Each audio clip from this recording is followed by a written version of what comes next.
Boa noite, irmãos, graça e paz. Eu quero agradecer a Deus o presente que Ele me dá de estar aqui nessa noite com os irmãos, participando do aniversário desta igreja. Como eu já disse ontem, hoje pela manhã, acho que participei de alguns, estive aqui, como eu já disse, preguei quando a igreja estava assim, quando estava assim, quando estava lá em cima também. E é sempre um presente de Deus estar com os irmãos. Eu me sinto alegre diante do Senhor. Toda a honra e toda a glória ao nome do Senhor pelo privilégio que Ele dá de estar aqui com os irmãos. Eu quero convidar você a abrir a sua Bíblia, por favor, em Lucas.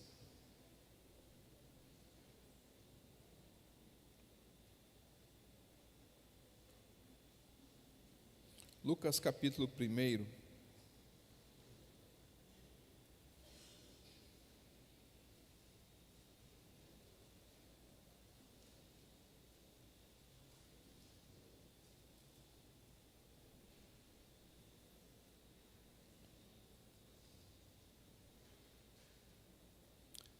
A partir do versículo 26. Lucas capítulo 1, a partir do versículo 26.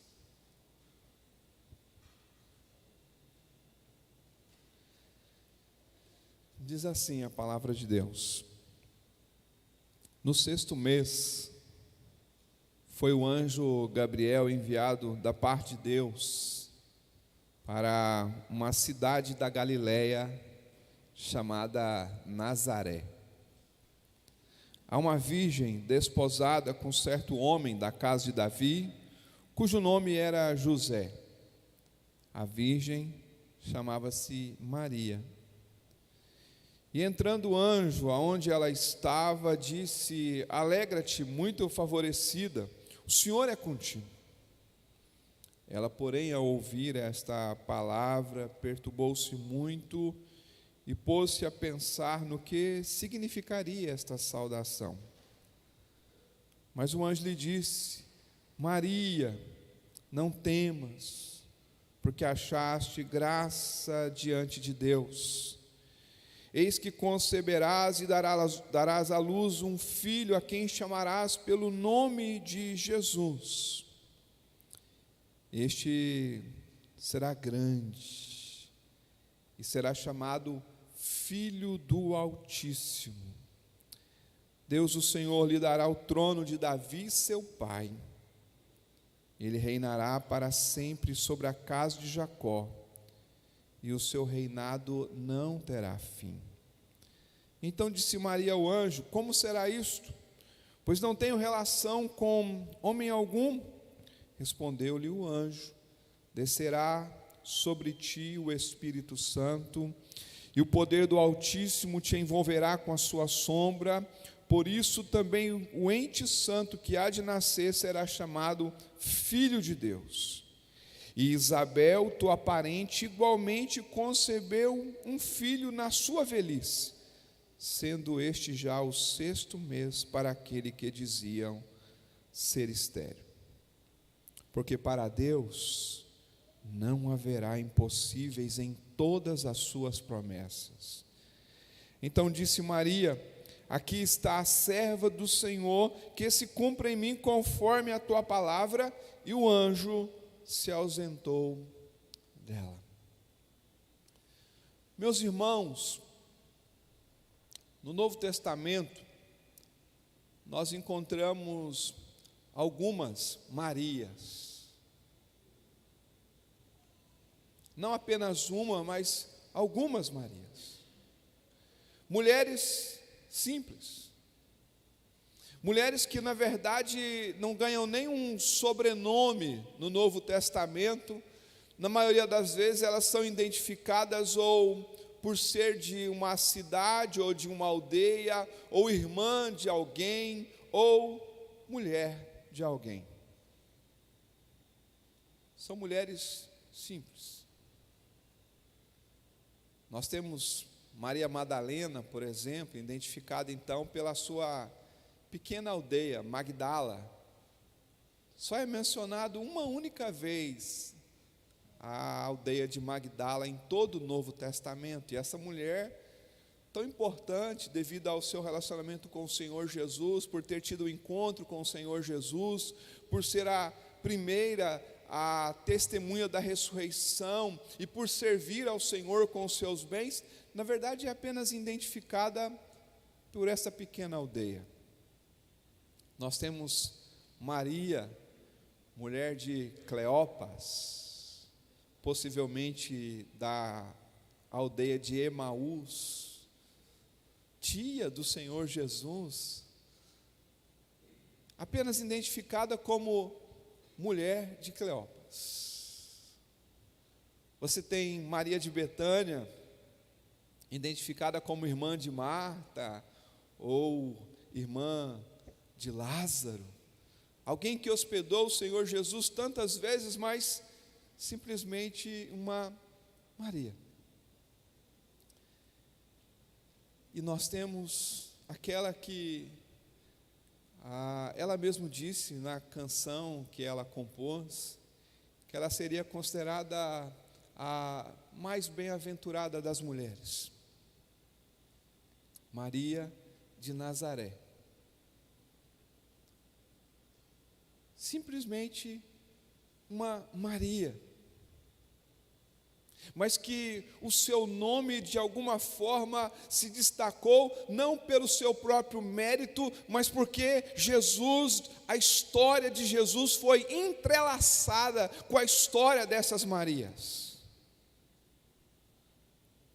A igreja, por si só, sem o Senhor Jesus, ela nada é.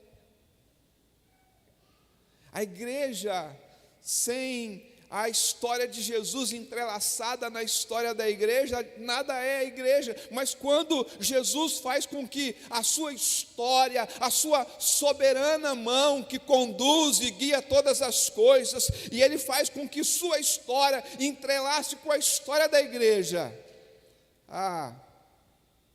aí sim,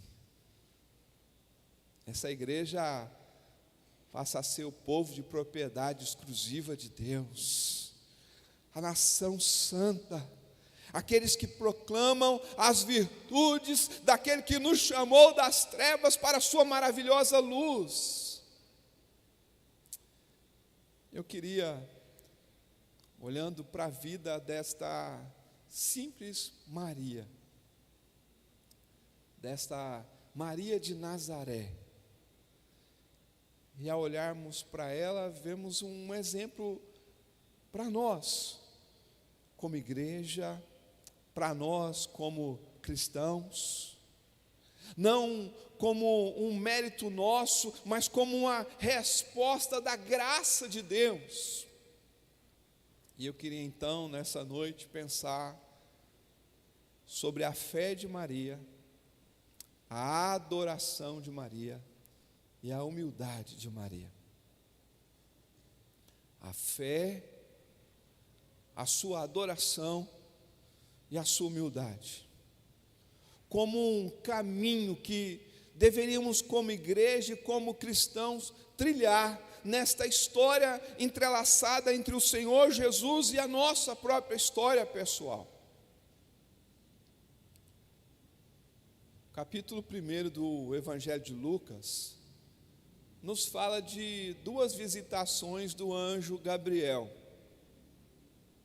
O anjo Gabriel, primeiramente, é enviado a Jerusalém. É a cidade importante, é o centro religioso de todo Israel. O anjo é enviado não apenas à cidade de Jerusalém, mas o anjo Gabriel é enviado ao templo de Jerusalém, o centro de toda a adoração dos judeus. Ele não é enviado a qualquer homem. Nós sabemos que das 12 tribos, uma das tribos foi separada para o serviço do Senhor, a tribo dos levitas, ou a tribo de Levi, os levitas. No meio dessa tribo, uma outra tribo foi separada ali, os descendentes de Arão, para que fossem sacerdotes, e o anjo Gabriel é enviado a um sacerdote, o sacerdote Zacarias, lá em Jerusalém, lá dentro do templo, no momento de culto. A palavra que é usada a se referir a Zacarias, aí cumpriu o seu ministério, essa palavra ministério, é uma palavra que nós conhecemos muito bem, cumpriu a liturgia, é a palavra liturgia.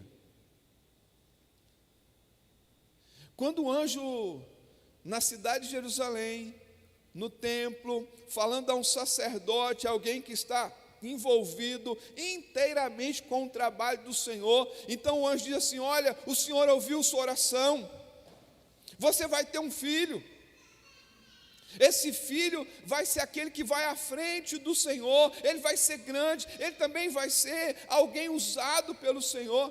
Mas o texto diz que em Jerusalém, no templo, um sacerdote que está prestando um culto ao Senhor, está fazendo uma liturgia conforme lá a liturgia do Antigo Testamento, esse homem não creu. Ele não crê nas palavras do anjo. É Jerusalém,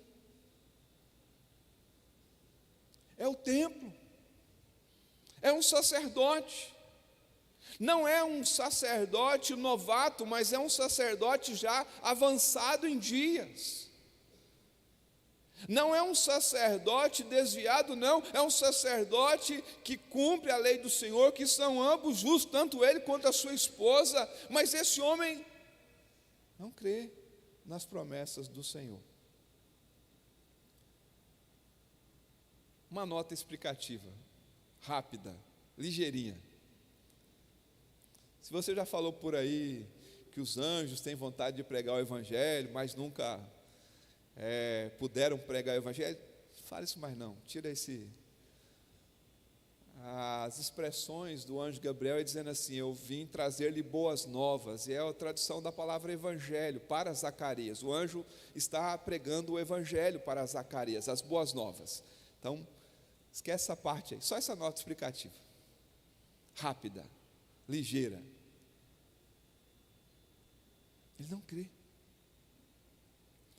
E agora, nesse texto que li, não é Jerusalém, é uma pequena aldeia, Nazaré. Não é o centro religioso de Israel. Na verdade, Nazaré nem é mencionado em nenhuma das listas do Antigo Testamento. É um lugar tão pequeno e tão insignificante para os homens, que nem na lista ele está. É uma aldeia e ainda na Galileia. Você sabe, pelo contexto das Escrituras, que a Galileia não é um lugar bem visto. O homem vai perguntar: vem alguma coisa boa? Eu nunca vou me esquecer disso, que quando cheguei no presbitério de Itabuna, o pastor Ildefonso disse: pode vir alguma coisa boa de Minas Gerais? Aquelas tiradas que ele tinha. A Galileia é um lugar mal visto, mas agora o anjo está se dirigindo a Nazaré, que nem é mencionado nas listas. Não é alguém já experiente, não, é uma virgem que possivelmente essa era uma menina de 14, 13 anos, nada mais do que isso. Não é alguém que tem uma experiência, ela não é sequer um sacerdote, uma sacerdotisa, pelo contrário, é apenas uma jovem, que a gente diria assim, uma adolescente, numa cidade insignificante. Ela está não num local de adoração, mas numa simples casa. Mas quando o anjo diz que ela vai ter um filho, ela até pergunta como vai ser isso, mas não é uma expressão de incredulidade, ela quer entender como que isso vai acontecer, e o anjo diz assim: olha, o Espírito Santo vai vir sobre você, o poder de Deus vai vir sobre você, o ente que você vai gerar, ele é o Filho de Deus. Nas palavras dos pais da igreja, em nossa confissão, aquele que vai nascer, ele é verdadeiramente Deus e verdadeiramente homem, em uma só pessoa. E o que Maria faz? Diante desta notícia maravilhosa, diante do impossível, olha, meus irmãos, imagine, compare agora, Deus manda o anjo dizer assim: Zacarias, você que é casado, você vai ter um filho, mas agora é uma virgem. Nós sabemos que no Antigo Testamento, muitas mulheres que eram estéreis, elas tiveram um filho, o Senhor fez algo extraordinário, mas agora é algo que é impossível. Mas Maria simplesmente diz: aqui está a serva do Senhor, que se cumpra em mim, segundo a sua palavra. Maria é alguém que coloca a sua fé no poderoso Deus, no Deus que faz coisas impossíveis. O mérito não é dela, ela não é aquela que pode gerar esse filho, não, é o poderoso que virá sobre ela, é o poder do Altíssimo que vai envolver e vai gerar esse filho nela, é o Senhor que foi até ela enviando o anjo Gabriel, é o Senhor que fez as promessas, é o Senhor que vai cumprir a sua palavra sobre a vida dela, e o que ela faz? Ela crê. Quantas promessas Deus tem para esta igreja? Quantas promessas Deus tem para a sua vida? Quantas coisas são impossíveis aos nossos olhos, mas nós estamos diante daquele que faz os impossíveis, aquele que é fiel em cada uma de suas promessas. Por isso eu digo a você nessa noite: apenas creia. Apenas creia. A fé não é uma obra. A fé é receber as promessas do Senhor com as nossas mãos vazias, mas com as nossas mãos abertas para receber o que Deus tem para nos dar, para receber aquilo que Deus tem para fazer através de nós. O Senhor tem um plano de redenção da humanidade, o Senhor tem um plano de redenção para Israel, o Senhor tem um plano de redenção para os gentios, e Ele revela essa palavra a Maria, e o que ela faz? Ela crê. Deus tem um plano de redenção para essa cidade, Deus tem um plano de redenção para as nossas famílias, Deus tem um plano de redenção para esse bairro, Deus tem um plano de redenção para esse estado, Deus tem um plano de redenção para as nações, e o que nós podemos fazer é crer. Creia, creia, creia. Maria, ela creu no Senhor. Ela colocou a sua confiança plena naquele que podia fazer todas as coisas. Desde ontem eu tenho percebido que em quase todas as canções nós temos declarado isso, que andamos pela fé, que nós não andamos pelo aquilo que nós estamos vendo. Então, creia, creia. A fé de Maria, então, é um exemplo para nós. Segundo, eu quero destacar a adoração, e não vou ler o texto já foi lido, parte dele, no início da liturgia. Mas nós temos a adoração que Maria presta. Maria, então, pelo anjo Gabriel, é informada que Isabel já tem 6 meses que ela está grávida, e ela então faz uma viagem até onde está Isabel.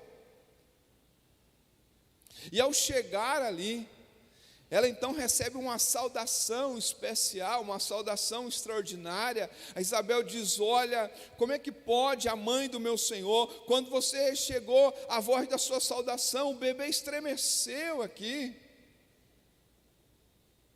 Fiquei cheia, possuída pelo Espírito Santo. E Maria agora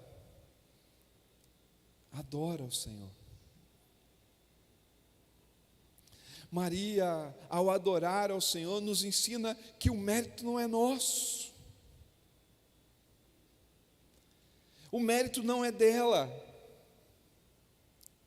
Ela não fala de si mesmo na sua adoração, mas ela fala de quem Deus é e daquilo que Deus faz. Ela diz: o Senhor é o poderoso, o Senhor é o santo, o Senhor é aquele que pode fazer todas as coisas, a sua misericórdia, o Senhor é aquele que ampara, o Senhor é um misericordioso, o Senhor, veja, Maria agora está adorando ao Senhor. E eu acho interessante essa adoração de Maria, porque Maria, ao adorar ao Senhor, ela faz uma adoração que se baseia na tradição. Quando eu falo se baseia na tradição, porque você tem os salmos que caminham nessa mesma direção, salmos tão antigos, né? A gente tem um Salmo 90, é o salmo mais antigo, é o Salmo de Moisés, por exemplo, é o salmo mais antigo que nós temos nas Escrituras. Ela segue uma tradição, ela entoa uma espécie de um salmo agora no Novo Testamento, e ela também nos faz lembrar ali de Ana, também adorando o Senhor, porque Deus deu a ela Samuel. Mas ela também traz algo novo, porque no Novo Testamento ela é a primeira que vai irromper com estes cânticos. No livro de Lucas nós temos alguns cânticos. Nós temos o cântico de Zacarias, nós temos o cântico dos anjos, mas o primeiro é Maria. Ela não está adorando num templo, ela não está adorando numa sinagoga, ela simplesmente rompe com um louvor de adoração ao Senhor. É o Senhor que está olhando com misericórdia para Israel. É o Senhor que está lembrando das promessas feitas a Abraão, Isaque e Jacó. É o Senhor que é santo, o Senhor que é poderoso.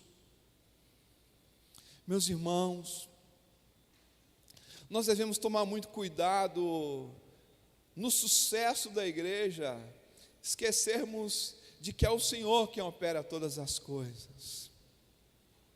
Somos gratos ao Senhor porque o que Ele tem feito, o que Ele ainda vai fazer, as coisas extraordinárias que Ele fez por meio desta igreja, mas foi o Senhor. É a Ele toda a adoração. É Ele que é o santo, é Ele que é o poderoso. É Ele quem opera segundo a sua vontade, segundo o seu querer, de maneira que nós só podemos abrir os nossos lábios e romper com o silêncio numa adoração a Ele. Maria adora o Senhor pelo que Ele é e pelo que Ele faz. A adoração que só adora o Senhor pelo que Ele faz é uma adoração interesseira. Mas ela adora Ele não somente pelo que Ele faz, mas também pelo que Ele é. Algumas orações dessa igreja não foram respondidas? Certamente que sim. Alguns movimentos, estratégias, empreendimento não prosperou? Possivelmente. Mas Deus continuou sendo o mesmo. O mesmo. Às vezes, nós somos impactados por algumas orações que o Senhor não responde como nós gostaríamos que Ele respondesse. Às vezes a gente fica como o salmista dizendo: Senhor, parece que o Senhor está em silêncio, parece que o Senhor está surdo para comigo. Mas Maria simplesmente adora o Senhor. Ela bendiz o nome do Senhor. É o primeiro dos cânticos que Lucas registra. A minha alma engrandece ao Senhor. O meu espírito exulta em Deus, meu Salvador. Possamos, como Maria, adorar o Senhor, que tem sido bom para conosco, que tem sido Deus que tem suprido as necessidades desta igreja durante esses 27 anos. O Deus que tem feito além do que nós pedimos ou pensamos. O Deus que tem operado, às vezes por caminhos que nós não esperávamos, mas Ele operou e Ele abriu caminhos onde não existiam caminhos. Adore ao Senhor. Bendiga ao nome do Senhor. Em último lugar, eu gostaria de falar da humildade de Maria. Imagine você que é mãe, especialmente, é algo extraordinário ser mãe, não é? Que privilégio, gerar um filho. As mães têm um relacionamento com os filhos que nenhum pai consegue alcançar. São 9 meses de gestação, é um tempo ali, a dependência, né, da amamentação, né, não tem como competir, né? Não tem como competir. Clarice, minha filha, tem um contato muito maior com a mãe. Foi gerada lá, cresceu ali, se desenvolveu ali, tem a amamentação, não tem jeito. É um privilégio. Mas você já pensou no privilégio de Maria? Ela não apenas gerou um filho, mas ela gerou um filho que é verdadeiramente Deus e verdadeiramente homem. Na doutrina, nós nos referimos, isso talvez traz uma certa confusão, e por isso é bom explicar também esse termo. Na doutrina nós entendemos que Maria é sim mãe de Deus. Isso não faz dela maior do que Deus, não. Quando nós afirmamos que Maria é mãe de Deus, é que nós estamos dizendo o seguinte: a pessoa que foi concebida nela e foi gerada por ela, esta pessoa, ele é verdadeiramente Deus e ele é verdadeiramente homem. Não há uma divisão das naturezas, não há uma confusão das naturezas, é uma pessoa que é gerada ali. Nós estamos falando e defendendo a doutrina de que Jesus tem essas duas naturezas. Claro que as pessoas podem fazer um mau uso dessa expressão, confundir essa expressão. É o mistério da encarnação, nós temos que lidar com o mistério da encarnação. Esse não é o único ponto do mistério da encarnação que devemos tratar e lidar com isso, não. Imagine lá o diálogo entre a Marta e Maria, quando Lázaro morre, ela diz assim: Senhor, se o Senhor estivesse aqui, meu irmão não teria morrido. Veja, você é da época que a gente tinha aquelas orações assim: Deus onipresente, onisciente, onipotente. Normalmente começava a oração dessa forma. Então, Deus é onipresente, Ele está presente em todo lugar, mas de uma forma especial. Jesus estava num lugar, não estava em outro. É inconcebível que Deus tenha fome, mas Jesus teve fome. É inconcebível que Deus tenha sede, mas Jesus teve sede. É o mistério da encarnação. Por isso, Maria, mãe de Deus, não é um título que exalta Maria, mas que traz à luz a verdade sobre a identidade de Jesus. Jesus é verdadeiramente Deus e verdadeiramente homem. Maria podia se gloriar disso. Ela reconhece que ela é bem-aventurada, mas o destaque nunca está nela nos evangelhos. Mesmo lá no capítulo 2 do Evangelho de João, naquela cena de Caná da Galileia, onde faltou o vinho, mesmo assim, ela não traz para si a solução do problema, ela vai até o Senhor Jesus, e ela então diz, olha, faça o que Ele mandar. Ela entende que o seu papel ali, e é bom lembrarmos, que quando Jesus chama ela de mulher, o termo é extremamente teológico. João depende muito do livro de Gênesis para escrever o seu evangelho. Mulher é a forma como Deus se comunicou com a primeira mulher, mulher. A expressão Eva é só depois da queda, antes é mulher. Então Jesus está tratando Maria ali na sua dignidade. Mas ela não traz atenção para si. É aquela que teve como um privilégio ser o instrumento de trazer este que é verdadeiramente Deus e verdadeiramente homem a este mundo, mas não é ela, é o destaque. Mesmo quando Jesus, na sua infância, vai até o templo e se perde lá no templo, na verdade ele não se perdeu, foram os pais que não sabiam onde ele estava. Ou quando aquelas pessoas vão ali na adoração, seja os magos que vêm lá no capítulo 2 de Mateus, ou aqueles pastores que chegaram ali, o Senhor Jesus é que é o centro da adoração, é aquele que recebe os presentes. Maria não atrai nenhuma atenção para si. Lá em Lucas, o texto diz que os apóstolos estão reunidos ali no cenáculo, estão ainda esperando a promessa da vinda do Espírito Santo sobre a igreja. Maria não é colocada como a primeira, ela está ali numa atitude de buscar o Senhor, de esperar este cumprimento da promessa, que o Espírito Santo desceria agora com poder sobre ela. Veja, Maria não exalta a si mesmo, mas toda a honra, toda a glória é do Senhor. Ela se vê como uma discípula, como alguém que segue o Senhor Jesus.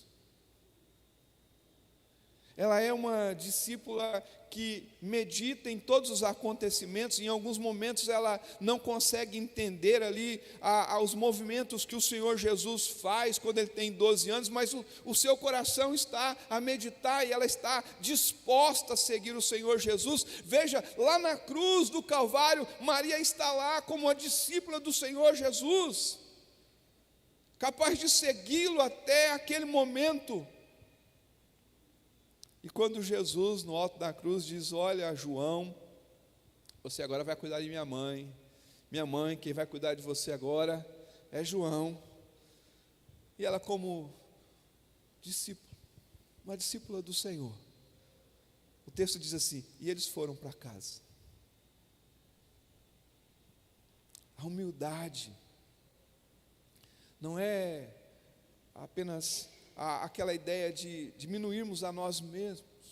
Eu gosto da expressão que Paulo usa em Romanos, diz para que nós não devemos pensar de nós mesmos além do que convém, antes pense com moderação. Lembremos da palavra do Senhor Jesus no Evangelho de João capítulo 15, onde ele diz, sem mim, nada podeis fazer. Maria, então, também é este exemplo. A igreja desfruta da graça do Senhor, desfrutará da glória do Senhor, desfrutará do novo céu e da nova terra, desfrutará da vitória do Senhor, desfrutará da ressurreição. Mas toda a honra e toda a glória será daquele que faz todas as coisas conforme a sua própria vontade. Quando nós olhamos lá no livro de Apocalipse, aqueles 24 anciãos representando todo o povo de Deus do Antigo Testamento e do Novo Testamento, eles têm coroas, mas eles tiram as suas coroas e se prostram diante daquele que é o grande, o Filho do Altíssimo, o poderoso, que faz todas as coisas segundo a sua vontade. Como igreja, nós teremos êxito quando as pessoas não olharem apenas para esta igreja, mas olharem para o Senhor desta igreja. Teremos êxito quando não a nossa reunião a ter uma devida importância, mas a nossa reunião com o Senhor que está aqui presente tem uma devida importância. Não quando a oração é simplesmente um ato religioso, mas quando a oração se torna um diálogo entre aquele que caminha em nosso meio, que anda conosco e que recebe toda a honra e toda a glória. Irmãos, era simplesmente uma Maria. A sua história seria a história de qualquer outra Maria. Mas no dia que a história de Jesus entrelaçou com a história de Maria de Nazaré, essa mulher agarrou a oportunidade, crendo, adorando e vivendo a sua humildade. A sua vida sem Cristo seria apenas mais uma vida qualquer de qualquer outra pessoa, com todas as lutas e provações. Mas se você aproveitar esse entrelaçamento da história do Senhor Jesus com a sua história, crendo nele, adorando ele, e reconhecendo que sem ele nós nada somos e convém que ele cresça e nós diminuamos,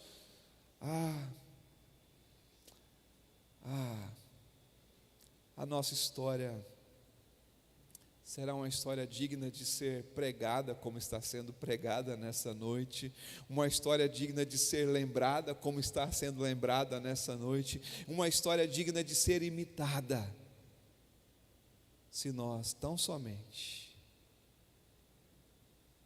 experimentarmos da graça que nos é dada em Cristo Jesus.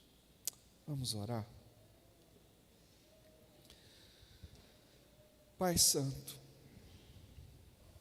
Pai Santo,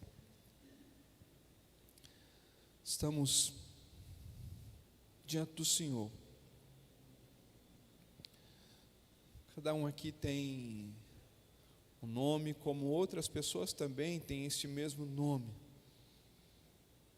Nós vivemos nesse tempo da história, seja aqui nessa cidade, seja em nossas vidas cotidianas, como a vida de qualquer outra pessoa. Estamos nesse país, o Senhor preparou para nós esse momento, mas, ó Deus, nos ajude a sermos pessoas que creem,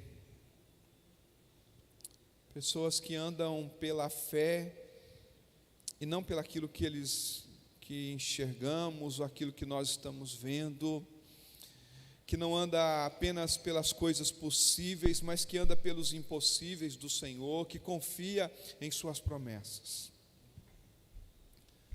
Nos ajude, Senhor, a adorarmos o Senhor, não apenas como comunidade ou apenas como no culto público, mas também no privado possamos adorar o Senhor. O Senhor nos dê um espírito de adoração, possamos nos agarrar àquilo que já é tradicional na adoração, mas também aberto àquilo que o Senhor pode fazer de novo. Senhor, nos ajude, Pai, mas especialmente ajude-nos a sermos humildes, porque é dos humildes, diz a tua palavra, que é o reino dos céus. A humildade é algo que o diabo não pode ter, os demônios não podem ter. A humildade seja essa virtude tão necessária em nossas vidas. Nós reconhecemos que sem o Senhor, esta igreja não teria 27 anos. Sem o Senhor, vidas não seriam transformadas neste lugar. Sem o Senhor, nada seria durável. Por isso, Pai, nós reconhecemos, tudo foi a boa mão do Senhor sobre nós, tudo foi a mão do Senhor conduzindo todas as coisas, usando aqueles que nada são neste mundo, mas que nas suas mãos se tornaram instrumentos poderosos. Ó Deus, louvado e engrandecido seja o teu nome. Bendito e exaltado seja o Senhor, no nome de Jesus. Amém. Amém.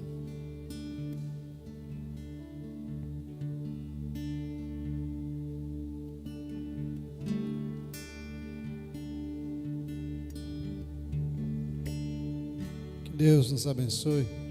Essa próxima música fala de uma mulher, de uma outra mulher que teve um encontro com Jesus. Mulher samaritana, a vida complicada, mas quando ela encontrou com Jesus de Nazaré, seus olhos se abriram e ela experimentou da água da vida. Quero te convidar a ficar em pé. Quero dizer nessa noite que Jesus pode mudar a sua história, independente de qual seja ela. Jesus, Filho de Maria, Deus Altíssimo, Salvador dos homens, tem poder para mudar, não é consertar, mudar radicalmente a história da sua vida. Aqui nessa igreja tem muita gente que estava na mesma situação ou em outras situações de pecado, mas que quando Jesus encontrou, olha o resultado aí. Ele mudou a história. Talvez você nunca vai entender se você não provar isso. Às vezes as pessoas falam assim: esses crentes têm a mania de dizer que são salvos. Não, não é mania. É porque essa é uma certeza que Jesus coloca no nosso coração, que só sabe quem já tem, quem já bebeu da água da vida que é Jesus. Nessa noite é a oportunidade de você se entregar para Jesus, deixar que Ele conduza a sua vida. Vamos cantar. Cante.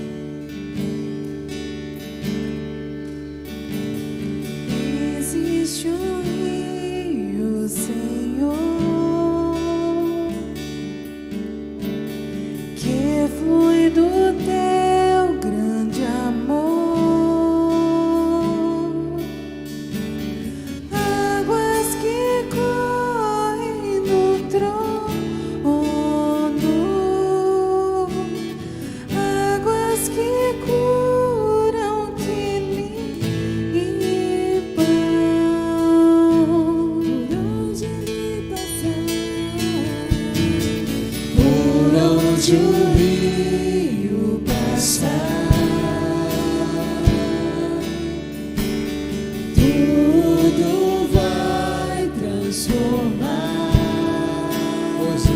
vida, pois leva a vida do próprio Deus.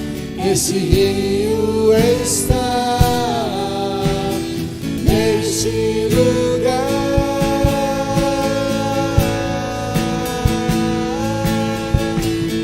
quero beber do teu rio, Senhor. Sacia minha sede, lava o meu interior.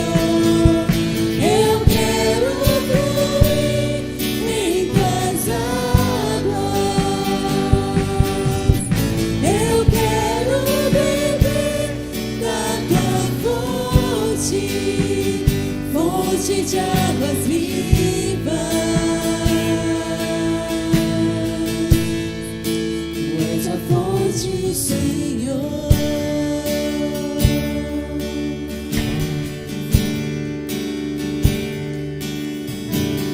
Por onde o rio passar, transforma todas as coisas. tudo vai transformar. Jesus é o rio de água viva.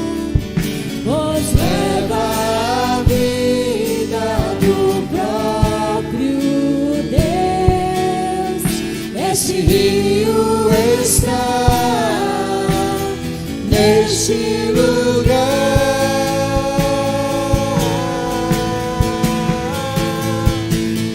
Quero beber do teu rio, Senhor. Sacia minha sede, lava o meu interior. Eu quero fluir em tuas águas. Eu quero beber da tua fonte, fonte de águas vivas. Tu és a fonte, Senhor.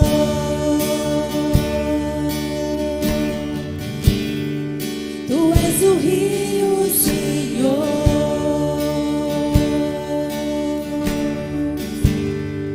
Tu és a fonte, Senhor.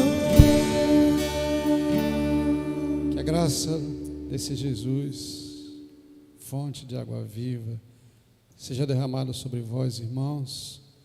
Que o amor de Deus, nosso Pai, a força do Espírito Santo seja derramado de forma abundante sobre sua vida, sobre sua família e sobre todo o povo de Deus espalhado nos quatro cantos desta terra, hoje e sempre. Amém.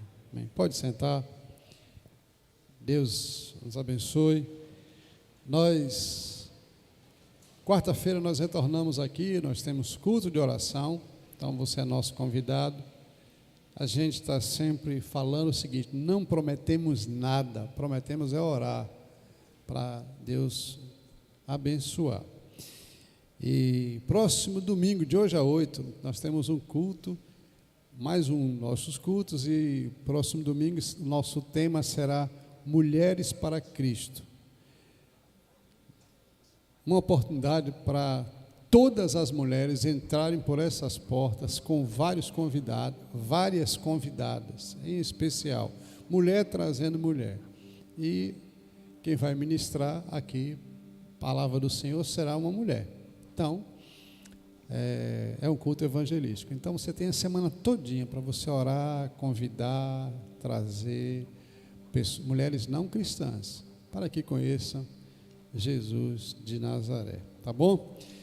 Irmãos, todo aniversariante, pelo menos faz um bolo, né? Faz um bolinho pequeno, porque tem que comemorar, bater parabéns. E nós também temos o nosso bolo de 27 anos. E eu quero te pedir que você não vá embora sem provar o bolo de aniversário da quinta, que será servido aqui no lado agora.